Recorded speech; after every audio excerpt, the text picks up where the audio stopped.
We are anonymous. We do not forget. We do not forgive. And we do not stay silent when the powerful bury their sins beneath a mountain of lies, intimidation, and legal obfuscation. For years, the name Trump has been synonymous with a fortress of impunity, a realm where litigation, threats, and a distorted media landscape serve as walls to contain the truth. Tonight, those walls crumble. In the coming hours, the legacy of the Trump family could collapse, not from political defeat, but from a suppressed truth so vile, so legally catastrophic, it was sealed away by an army of the best lawyers money could buy.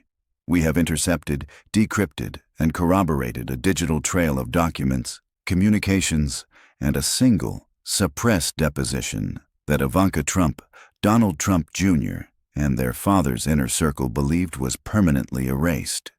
This is not about politics. This is about evidence.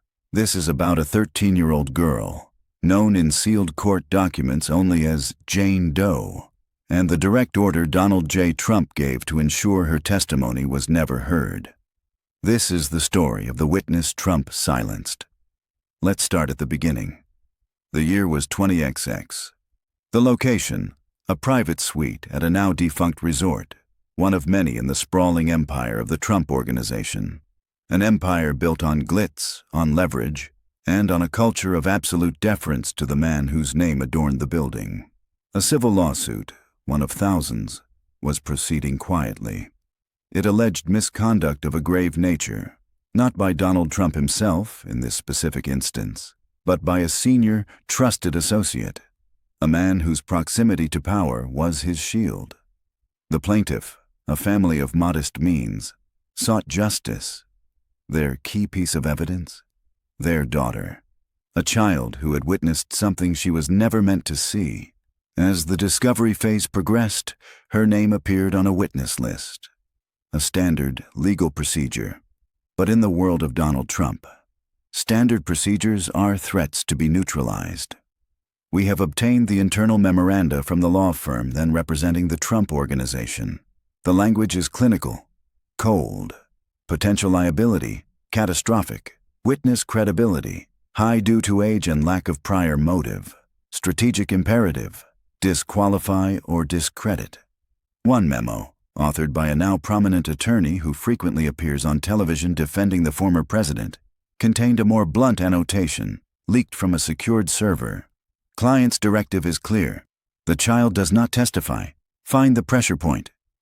The pressure point, as it often is, was the family itself. Anonymous does not operate on conjecture. We operate on data. Our collective has penetrated secured cloud archives, subpoenaed telecom metadata through undisclosed means, and followed the money. What we found was a pattern of orchestrated coercion so precise it could be a textbook case of witness tampering, a sudden and inexplicable audit of the family's small business by a state revenue department. Phone records show a call from a Trump Organization executive to a political appointee in that department 48 hours prior. The business, struggling under the scrutiny, was then offered a lifeline, a lucrative no-bid subcontracting deal on a Trump-adjacent property development. The condition was never written down, but the email from the family's lawyer to the Trump legal team says it all. My clients, in light of recent positive developments for their commercial future, have reconsidered the emotional toll of litigation on their daughter. They will not be compelling her to give a deposition. Jane Doe was silenced. The lawsuit was settled under a confidentiality agreement so severe it threatened financial ruin for generations if broken. The associate was quietly moved to a different division, his legal bills paid by a discretionary fund. The file was marked closed. Another potential scandal contained, another truth buried. This was the playbook. But in the digital age, the playbook leaves fingerprints. Now, let's broaden the lens. Why does one suppressed witness in one settled case matter? Because Jane Doe was not an anomaly. She was a pattern. We have cross-referenced this incident with dozens of other sealed settlements, non-disclosure agreements, and abandoned lawsuits involving the Trump Organization and its key figures over 3 decades. The pattern is systemic. It reveals a machinery of suppression with one consistent architect. Consider the timeline. In 2012, a former hotel employee prepared to give testimony in a harassment case. Her sworn affidavit described a toxic environment. 2 weeks before her deposition, her brother was arrested on resurrected charges from a decade prior. The prosecutor in that case had recently attended a fundraiser at Trump National Golf Club. The affidavit was withdrawn. The case vanished. In 2015, a contractor with evidence of fraudulent billing practices on a Trump project suddenly found every major bank rejecting his loan applications for a new venture. His testimony was never heard. The financial pressure point. And then, of course, there is the most infamous constellation of suppressed testimony, the Jeffrey Epstein circle. Donald Trump's own depositions under oath, where he claimed he knew Epstein like everybody in Palm Beach knew him, and had a falling out years prior. But flight logs, guest lists, and the testimonies of others paint a picture of more sustained proximity. The question Anonymous asked was simple. Who else was silenced? Our forensic analysis of Epstein associate Ghislaine Maxwell's encrypted communications, fragments recovered from devices not destroyed, reveals a network of intermediaries and fixers. These were people whose job was not to facilitate crimes, but to manage the aftermath, to identify potential witnesses, to assess their vulnerabilities, and to apply pressure. Names appear and disappear.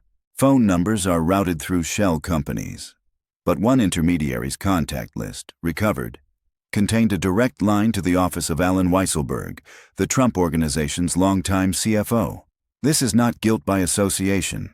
This is evidence of interconnected machinery, a machinery designed for one purpose: control.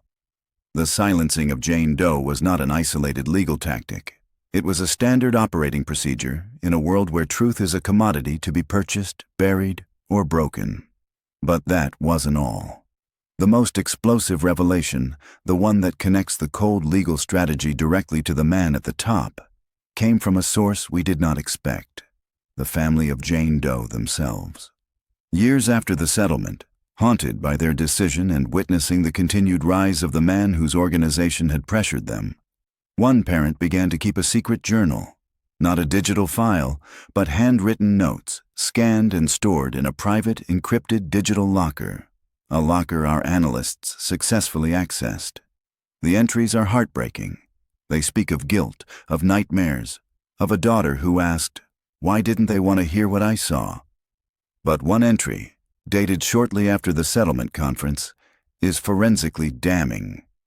It details a phone call the parent overheard between their own lawyer and someone on the other end. The lawyer, on speakerphone by accident, was relaying the family's agreement to drop the child's testimony. The voice on the other end, described as gruff and impatient, replied with a phrase that became seared into the parent's memory. The journal entry quotes it verbatim. "Good. The boss doesn't like kids on the stand, says they're too believable. He told the associate directly, 'Make that problem go away.' We're clear." The boss, he told the associate directly, "Make that problem go away." We have authenticated the journal's metadata. The date aligns perfectly with the settlement timeline. The lawyer in question, when presented with this excerpt through an intermediary, did not deny it. He invoked attorney-client privilege and ceased communication.